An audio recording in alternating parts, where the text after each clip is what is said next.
Ito mga idol, nayari na natin yung single bed o yung papag para sa anak ko.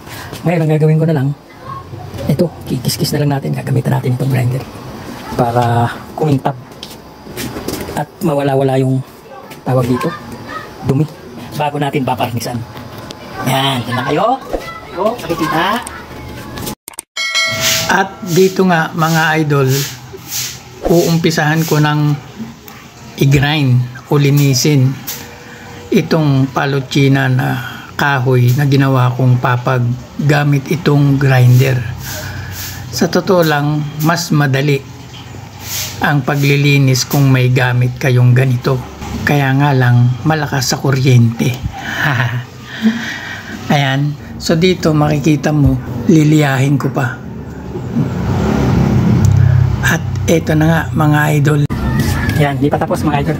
Update ko na lang kayo pagbabarnisan ko na. Okay? Lilinisin ko muna yung liliyahin ko.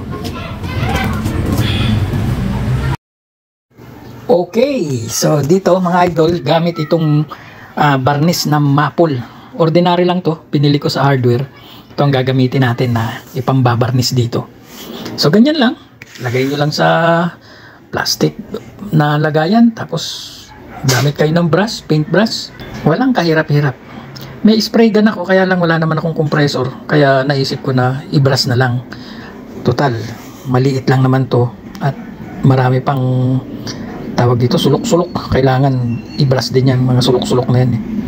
Yung mga gilid-gilid ba. So madali lang mga idol, pagbabrush. Kung gusto nyo ng 2 pahid, 3, pero dito kasi tatabunan lang naman ng ano eh, ng foam eh. Kaya 1 pahid lang ang ginawa ko rito, hindi ko na sineken coat. Para lang iwas, maganda kasi yung nababarnisan mga idol, kasi pag naamoy ng anay o ng insekto yung amoy ng barnis, hindi na sila dadapo dyan, lalo na yung bukbuk na tinatawag. Pero ang alam ko, pag palotsina, hindi yan binubukbuk eh. Ewan ko lang din ha. Kaya to make it sure, gumamit ako ng barnis nga para hindi dapuan o pagbahayan ng mga insekto. So ayan, tingnan nyo. So di ba, nag-iba-iba yung kulay niya at medyo gumanda siya. Di ba? So ayan, 1 kalahating bote ng barnis ang naubos ko rito mga idol. Wala tong second coating, first coating lang. At isa sa napansin ko dito sa papag na ginawa ko mga idol ay meron siyang hugis puso na design. Ang ganda. Ayan o. Pati ko napabilib eh. Puso talaga ang hugis niya. Ang ganda. Eto na mga idol. Natapos ko na po. So yan na yung finish niya. Pinatutuyo-tuyo ko na lang at ilalagay na namin sa kwarto ng anak kong babae nga. Tapos ito, in-order ng anak ko to sa Lazada. 137 yata to. Ano lang naman siya, yung parang foam na manipis. Dinidikit lang. Kaya yan, dinikit niya yung nilagyan ko sana ng design na ganyan. Eh, nilagyan niya ng para daw hindi umaangat na. Para hindi nga noon masakit pag sandalan niya. So, okay na yan.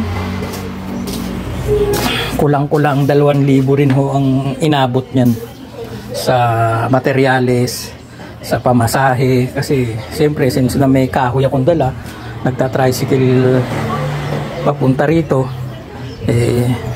inaarkila ko ng tricycle, 150 ganon ang bayad, o kaya naman 100 ganyan, depende kung marami akong dala, inaarkila ko yung tricycle. So mamaya papasok na namin yan dito sa kwarto niya.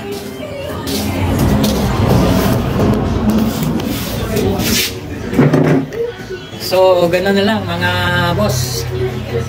Maraming salamat po sa makakapanood ng aking video, at muli nagpapasalamat ako sa lahat ng mga patuloy na sumusuporta sa aking page, lalong-lalo na sa YouTube channel ko na Radiator Mechanic TV. Baka pwede naman pong pakibisita rin at pakipollow yung aking YouTube channel na Radiator Mechanic TV.